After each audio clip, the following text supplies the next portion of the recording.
The cleaning lady heard a child screaming and couldn't walk away. She walked past the doctors and saved him with her African traditional remedy in seconds. What she didn't know was that the boy was the Mafia boss's only heir. And now, she couldn't leave until she found out the cause of his sickness. The hallway of St. Raphael's private medical center was chaos. Nurses sprinted across the white-tiled floors, the sharp smell of antiseptic hanging in the air. Monitors beeped wildly from the VIP ward, echoing the sound of panic that had spread like wildfire. Amara, the cleaning lady, froze where she stood, her mop dripping soapy water onto the spotless floor. Her dark eyes darted toward the sound of the scream again. It wasn't just any child's cry. It was filled with terror, pain, and something that tugged at her soul. She hesitated. The rules were clear. Cleaners were not allowed anywhere near the restricted wing. That floor belonged to the elite, the rich, the powerful, the untouchable. But as another scream ripped through the hall, something inside her snapped. She dropped her mop. Her slippers slapped against the floor as she ran, her heartbeat pounding louder than the alarms going off in the ward ahead. Inside the VIP room, a storm of confusion raged. Doctors and nurses clustered around a small hospital bed. On it lay a pale boy, no older than 7, convulsing, gasping for air. His small hand clutched his chest, his face soaked with sweat. His oxygen's dropping. "We're losing him," one of the doctors shouted. "Prepare the defibrillator, now," another barked, his gloved hands trembling. Amara stood at the doorway, frozen, watching chaos unfold. No one noticed her. She was invisible, as always. Just the cleaning lady in her faded blue uniform, holding her breath as the boy's tiny body arched and went still. A long, unbroken beep filled the room. "No pulse," the nurse whispered. The head doctor slammed his fist on the counter. "That's it. We've tried every possible treatment. This boy's body is rejecting everything." The others stepped back in defeat. But not Amara. Something in her chest ignited, an instinct older than science, something she couldn't explain. She dropped her cleaning cloth, marched past the stunned doctors, and stopped at the boy's bedside. Hey, you can't be in here," a nurse snapped, reaching for her arm. Amara didn't even glance at her. Her voice came out calm, but commanding. "Move aside." Her accent was thick, her tone unshakable. Something in her confidence made even the doctor pause. Amara touched the boy's wrist, cold, faintly trembling. His eyes were half open, unfocused. The necklace around his neck shimmered faintly under the light, a gold chain with an engraved lion's head. She whispered softly, almost like a prayer. "You will not die today, little one. Not while I'm here." From her pocket, she pulled a small leather pouch. It was old, frayed, tied with a red string. The head doctor's eyes widened. "What are you doing?" "Saving him," she said firmly. She untied the pouch and poured a small mix of crushed herbs and black powder into her palm. She rubbed it gently between her hands, murmuring words in her native tongue, her voice steady as if guided by something divine. Everyone watched in stunned silence. Amara dipped her fingers into a cup of warm water from the counter, stirred the herbs in, and pressed her palm lightly against the boy's chest. For a moment, nothing happened.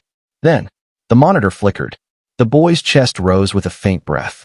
Another, then another. Gasps filled the room. The head doctor stumbled forward. His pulse, it's coming back. The boy's tiny hand twitched. His lips moved weakly. "Mama." Amara's eyes softened. "Rest now, child. You'll be fine." A nurse burst into tears. Another doctor whispered, This is impossible. We tried every drug known to medicine." The head doctor turned toward Amara, eyes wide with disbelief. Who are you?" Amara exhaled, her heart pounding. "Just the cleaning lady." Outside the glass window of the ward, a man in a tailored black suit stood still, watching everything. His sharp jawline, cold blue eyes, and expensive watch screamed power. 2 bodyguards flanked him, waiting for orders. When the beeping machine steadied to a strong rhythm, his fingers clenched into fists. "The woman," he muttered, his voice low and dangerous. "Find out who she is." "Yes, boss," one of the guards replied. The man's gaze stayed locked on Amara. This wasn't just any boy she had saved. This was Marco DeLuca, the only son of the most feared mafia boss in the city, Leonardo DeLuca. And no one ever entered the DeLuca family's world and walked out unchanged. Moments later, Amara was back in the janitor's closet, trembling. Her hands still smelled of herbs and disinfectant. She stared at her reflection in the cracked mirror, heart pounding with disbelief. What just happened? She whispered to herself. She didn't believe in magic. Not really. But she believed in roots, in the wisdom of her grandmother's hands. The woman who healed soldiers during the Civil War back home in Nigeria, using nothing but the earth and prayer. But this was different. A knock sounded behind her. Amara Okafor? She froze. Two men in black suits stood in the doorway. You need to come with us. Now. Her eyes widened. Why? I didn't do anything wrong. One of them interrupted. Mr. DeLuca wants to see you. Her stomach dropped. Who? The father of the boy you just brought back from the dead. Minutes later, she was standing inside the Mafia Boss's private suite, a world far removed from the bleach-scented corridors. The room was draped in dark velvet curtains, the air thick with cologne and tension. Leonardo DeLuca sat behind a mahogany desk, his expression unreadable. He didn't look at her immediately. He was staring at a security feed showing the moment she stepped into his son's hospital room. You ignored security protocols, he said coldly. You touched my son without permission. You used something. Tell me, what did you do? Amara swallowed hard. I didn't mean to disrespect, sir. I heard your boy screaming. No one could save him. I just helped. Helped? His tone sharpened. A team of 30 specialists couldn't stabilize him. And you, a cleaner with a mop, walked in and did what no one else could. His icy stare met hers. What did you give him? Amara's hands shook slightly. Herbs. Natural medicine. Something from my home. That's all. Leonardo leaned forward, eyes narrowing. From Nigeria? Yes. He leaned back, silent for a long moment. Then, unexpectedly, he said, You're not leaving this hospital. Amara's heart stopped. What? He stood, his towering frame casting a long shadow over her. Until I know exactly what made my son sick, and why your remedy worked, you're staying here. But sir, I have a job, my shift. You work for me now, he cut in, voice smooth but commanding. Amara blinked, stunned. I don't understand. You will, he said, walking past her toward the door. Because from this moment on, you're part of something far bigger than cleaning floors. He paused, glancing back at her. And if you try to leave, his lips curved into a faint, dangerous smile, I'll make sure you never set foot outside this hospital again. As the door slammed shut, Amara's knees weakened. Outside, guards stood stationed by the exits. Her heart raced. She had only tried to save a child's life. But unknowingly, she had just stepped into the dangerous world of the mafia. And in the shadows of the hospital corridors, someone whispered into a phone. She's the one. The cleaning lady who healed the boss's son. Amara didn't sleep that night. She sat in a quiet corner of the hospital's staff room, clutching her small leather pouch like a lifeline. The wind howled outside the glass windows, but her mind was louder, filled with one thought. She had saved a child and walked straight into danger. She looked at her reflection in the dark window, her face tired, her uniform stained with herbs and sweat. Lord, she whispered under her breath. What have I gotten myself into? A loud knock broke the silence. The door swung open, revealing one of Leonardo DeLuca's men, tall, sharp-eyed, and wearing a black suit. Miss Okafor, he said, his tone clipped. The boss is ready for you. Amara's heart skipped. Again, he didn't answer. He simply motioned for her to follow. The elevator ride felt endless. The metal doors opened to the top floor, the private suite wing reserved only for the DeLuca family. The walls glowed softly from the golden light of designer lamps, marble floors polished to perfection. It looked more like a luxury penthouse than a hospital. Two armed guards stood by the door. When she stepped inside, Leonardo was there, leaning against the window, a glass of whiskey in hand, his reflection sharp against the city skyline. His back was to her when he spoke. Do you know what happens to people who play with my family? Her throat went dry. I didn't play with anyone, sir. You saved my son, he interrupted, his voice calm but heavy. You did something no one else could. That means one of two things. He turned, his cold blue eyes locking onto hers. Either you're a miracle or a threat. Amara took a step back. I'm not a threat to anyone. He studied her face quietly. Then, to her surprise, his tone softened. The doctors tested your herbs. There's no poison, no narcotics. Just roots. Seeds. Things no one here can explain. Amara's voice steadied. Sometimes nature heals what science forgets. Leonardo almost smiled. You talk like someone who's seen pain. She held his gaze. I've cleaned floors for people who pretend not to see me, sir. Pain walks these halls every day. But I don't ignore screams. For the first time, something flickered in his expression, a trace of respect. He set his glass down. My son will live, but he's not out of danger. The doctors say his blood reacts to something unknown, a toxin maybe. I want you to stay. Observe him. If he relapses, you fix it. Do we understand each other? Amara hesitated. I have a home, a family waiting. Leonardo's tone cut like a knife. You have a new family now. Days turned into weeks. Amara found herself living inside the DeLuca mansion, a fortress of steel gates, chandeliers, and secrets.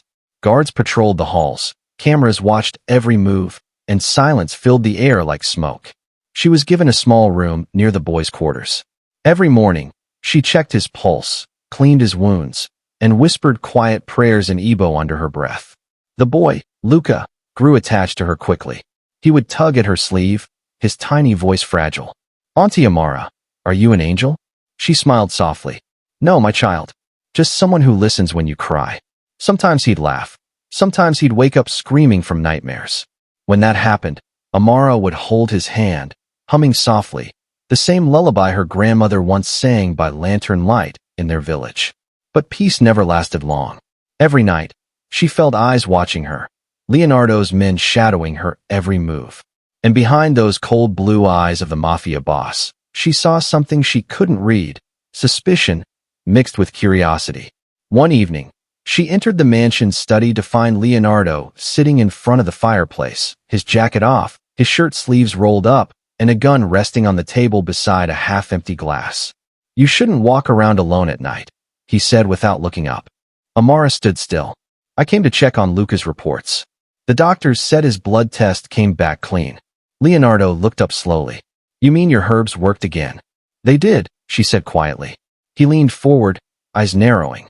Who taught you to heal like that? My grandmother, she replied.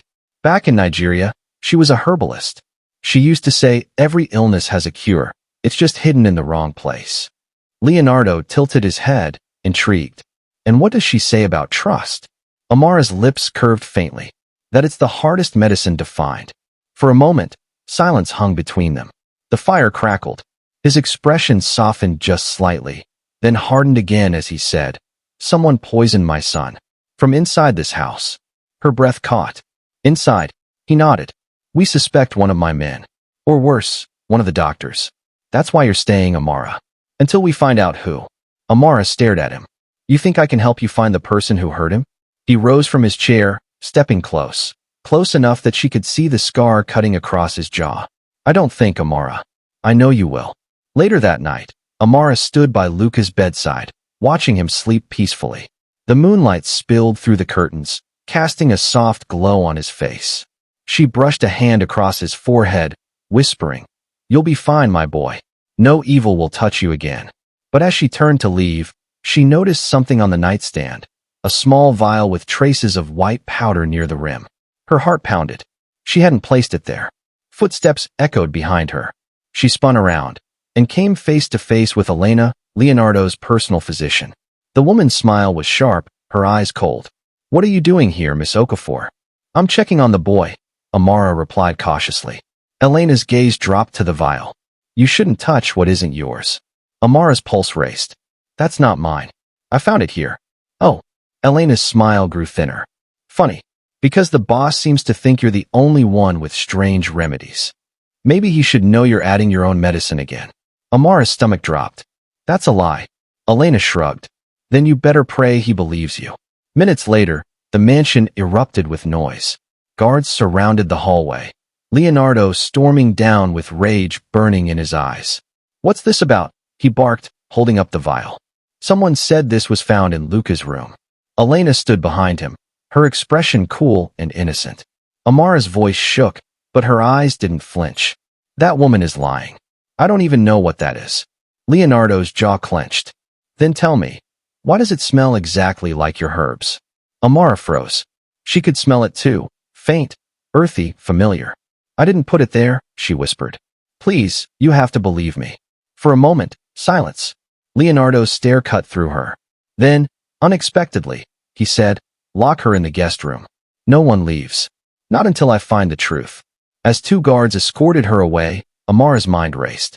She could hear her grandmother's words again. When you heal the wrong person, child, the sickness might follow you home. She sat by the locked door, staring into the darkness. Somewhere below, thunder rolled over the city. And in that thunder, she made herself a silent promise. She would find whoever tried to hurt that boy and clear her name. Because she didn't just save a child's life, she had unknowingly stepped into a web of power, deception, and danger that could destroy her next. As lightning flashed across the sky, a shadow slipped past the mansion gates. The same figure who poisoned Luca before. But this time, the target wasn't the boy. It was Amara. Thunder rumbled over the DeLuca estate as rain lashed against the tall glass windows. Amara sat in the dimly lit guest room, her back against the wall, eyes swollen from sleeplessness. Outside her locked door, the guards stood like statues, their shadows cutting across the light. She replayed the night over and over in her mind. The boy had been sleeping peacefully. Then she'd seen that vial, small, silver-capped, and deadly. And Elena's smug smile. Amara clenched her fists. You can frame me, but truth doesn't die easy, she muttered. Hours passed before the lock finally clicked open. A tall man entered, the same bodyguard who'd escorted her before. The boss wants you downstairs, he said. Amara's heart thudded. Why? He found something. The mansion's grand hall glowed faintly from the chandelier above. Leonardo DeLuca stood near the fireplace, his back to her, one hand resting on his son's teddy bear. The flickering light made his silhouette sharp, commanding, dangerous. Elena said you tried to poison my boy again, he began, voice low and controlled. That's a lie. Amara's voice cracked. I saved him. Why would I hurt him? Leonardo turned, eyes cold. Then give me one reason why your herbs match the residue in this vial. She froze. Because someone took them from my pouch. Who? He demanded. Elena, she said without hesitation. I saw her near the boy's bed. She had this look. Leonardo's expression didn't change. You expect me to take your word over my personal doctor's? I expect you to trust your own eyes, she shot back. Check the security camera. If I'm lying, you'll see it. That caught his attention. He narrowed his eyes, then motioned to one of his men. Bring me the feed from the east hallway. Timestamp midnight. Within minutes, the screen flickered to life on the wall monitor. The footage showed the hallway outside Luca's room. The guards, the lights, and then, clear as day, Elena slipping quietly into the boy's suite while holding a small glass vial. Leonardo's jaw tightened. Seconds later, the video showed Amara entering the room, discovering the vial, then calling for help. He turned slowly to Elena, who stood at the corner of the room, her confidence fading fast. Elena, he said softly. Care to explain? The woman paled. Boss, I was checking on him. With poison? His tone was deadly calm. No, it's not like that. Enough. He slammed the glass from his hand, the shatter echoing through the room. You tried to kill my son. Two guards stepped forward instantly. Elena screamed. You don't understand. They paid me. If I didn't do it, they'd kill me too. Leonardo's voice went cold. Who? She trembled. The Rossi Syndicate. They said your boy's death would make you weak. They said it was business. A storm passed through Leonardo's eyes, a dark, quiet fury. Get her out of my sight, he ordered. As the guards dragged her away, Amara watched him. For the first time, she saw something beneath his iron shell, grief, love, and guilt all tangled together. He turned to her, exhaling slowly. You were right. Amara nodded softly.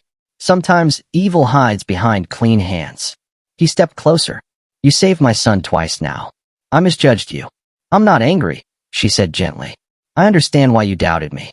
In your world, trust is a rare currency. His lips twitched into a faint smile. And in yours. In mine, life is a gift. You don't waste it.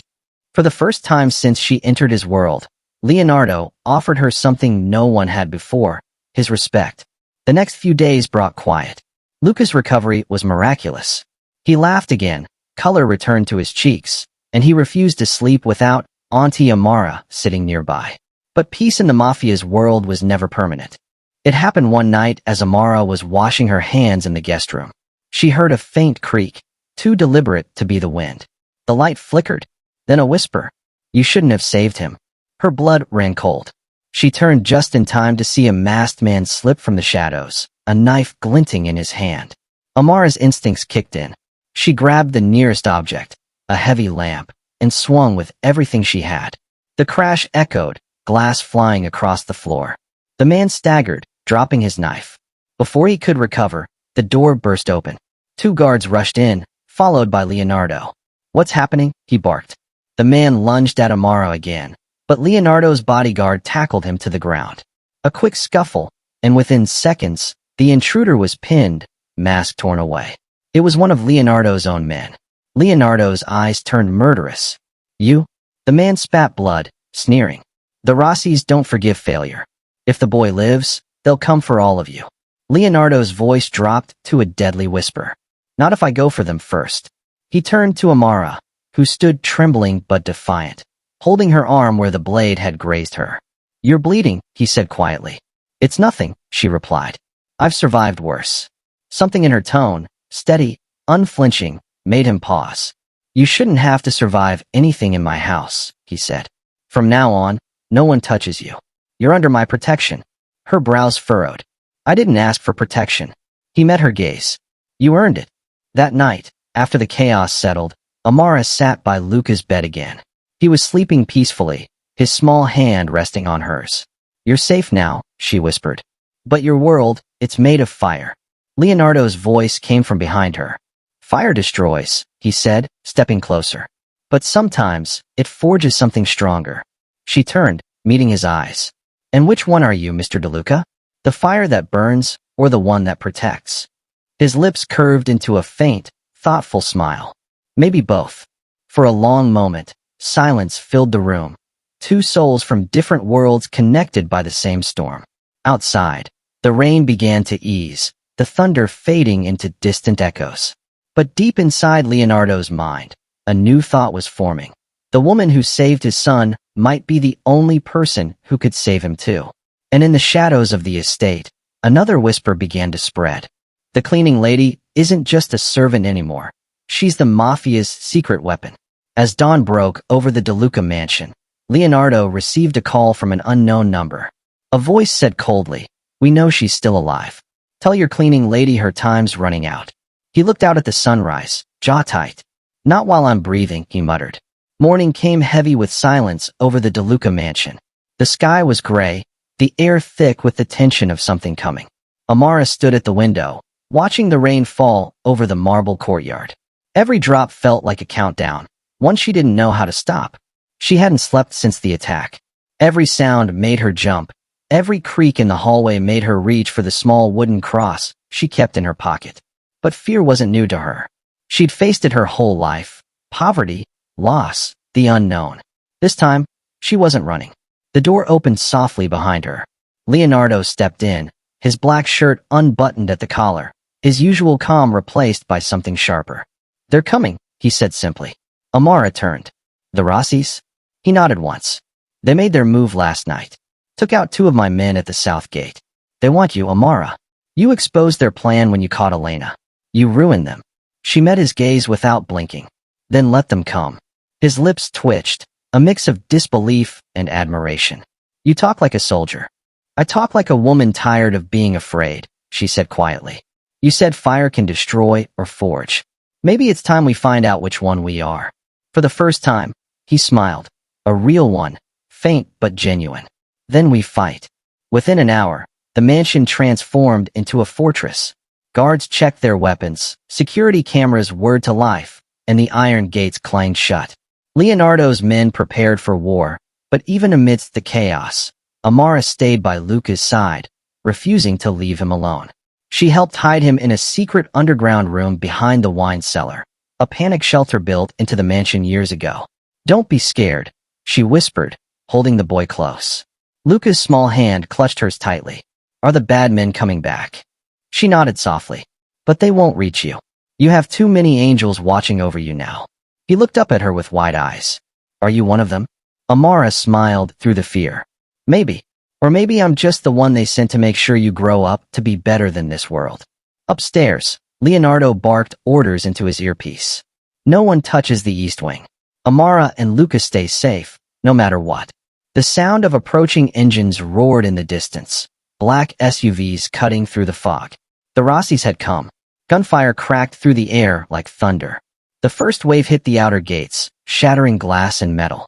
Leonardo's men returned fire, the mansion shaking with impact. Amara crouched behind the doorway, hearing the chaos unfold. She wasn't supposed to be near it, but she couldn't stay still. She grabbed a fire extinguisher, the only thing she could find, and crept into the hallway. Smoke drifted from a broken chandelier. The lights flickered, and then she saw him, a masked man breaking through the side window, gun in hand, moving toward the stairs leading to Luca's room. Her heart raced. She didn't think, she acted. With a cry, she swung the extinguisher as hard as she could. The heavy metal slammed into the man's arm, the gun clattering to the floor. He turned on her, furious, but before he could strike back, a single shot rang out. The man fell. Leonardo stood at the top of the stairs, his pistol still smoking. His eyes locked onto her, fierce, protective, wild. "I told you to stay back," he said, voice rough with adrenaline. "You told me to fight." She shot back, chest heaving. For a split second, in the middle of the gunfire, they shared a look, something unspoken, something real. Then another explosion shook the house. Minutes felt like hours. The battle tore through the estate. Bullets, smoke, shouting. Leonardo's men fought like lions, but the Rossis were relentless. By the time the dust settled, the mansion was half destroyed. The marble floors were cracked, smoke filled the air, and silence returned. Heavy, eerie silence. Leonardo staggered into the courtyard, gun still raised. Bodies of intruders lay scattered.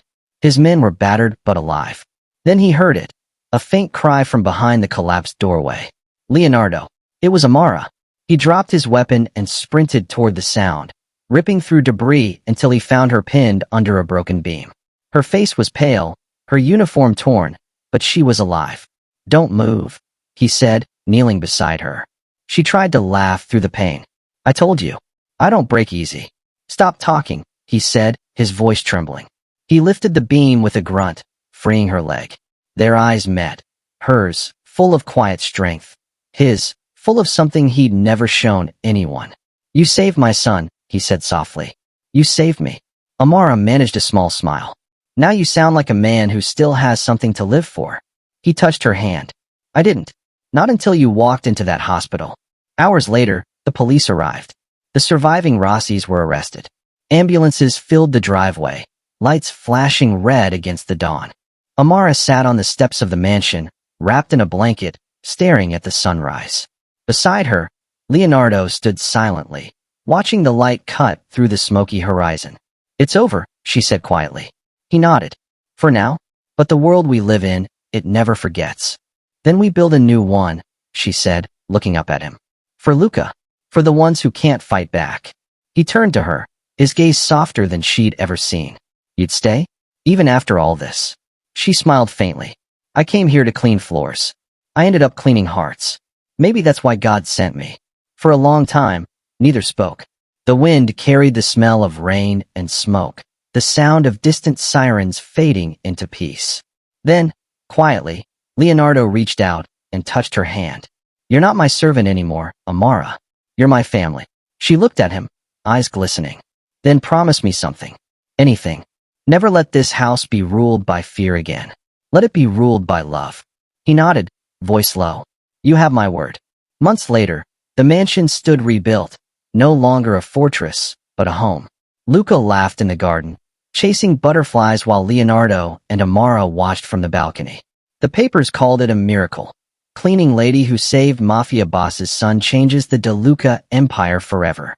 But Amara didn't care about headlines. She cared about the boy's smile. About the peace she'd fought to bring into a house that once knew only power and blood.